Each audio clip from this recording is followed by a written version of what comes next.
Welcome to this lesson on abstract classes in Kotlin. Abstract classes are incomplete base classes that serve as blueprints for other classes. They are a fundamental concept in object-oriented programming that allows you to define common structure and behavior that subclasses must implement.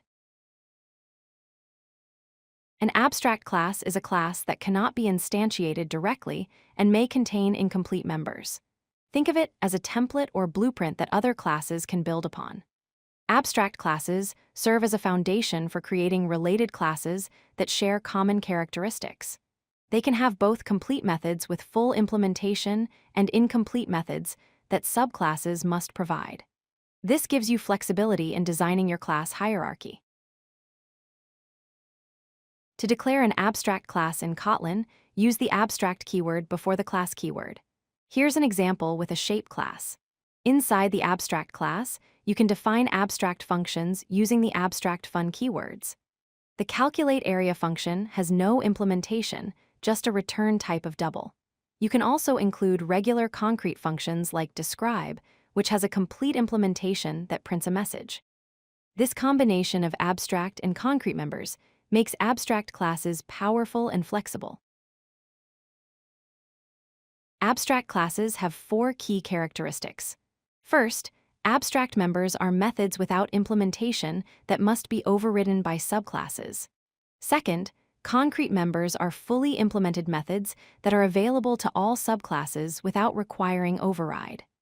Third, you cannot instantiate an abstract class directly, meaning you cannot create objects from it. Fourth, any class that inherits from an abstract class must implement all abstract members, ensuring that the contract defined by the abstract class is fulfilled.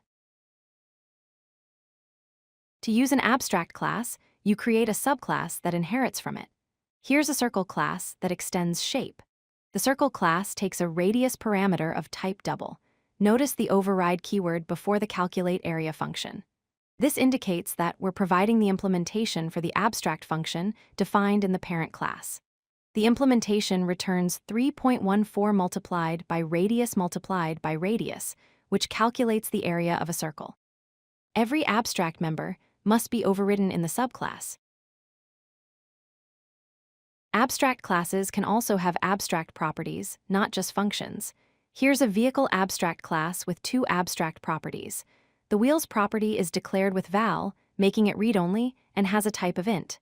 The speed property uses var, making it mutable, with a type of double. Both properties have no initial value because they're abstract. The display info function is a concrete method that uses these properties. Subclasses must provide values for these abstract properties when they inherit from vehicle. Let's see a complete example. The car class inherits from vehicle.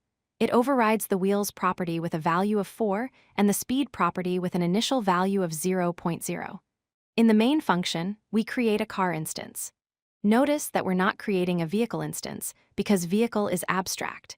We set the car's speed to 120.0 and then call the display info method, which was inherited from the vehicle class. This demonstrates how abstract classes provide structure while allowing subclasses to provide specific implementations. Abstract classes are ideal in several scenarios. Use them when you need to share common behavior across related classes. They're perfect for defining a template with both complete and incomplete parts, giving you flexibility in what to implement now and what to defer to subclasses. Abstract classes enforce implementation of critical methods in subclasses, ensuring consistency across your class hierarchy. Finally, use abstract classes when you need a base class that should never be instantiated directly, but only through its concrete subclasses. Understanding when to use abstract classes will help you design better, more maintainable object-oriented systems. If you like this video, hit that like button and don't forget to subscribe. Visit codelucky.com for more such useful content.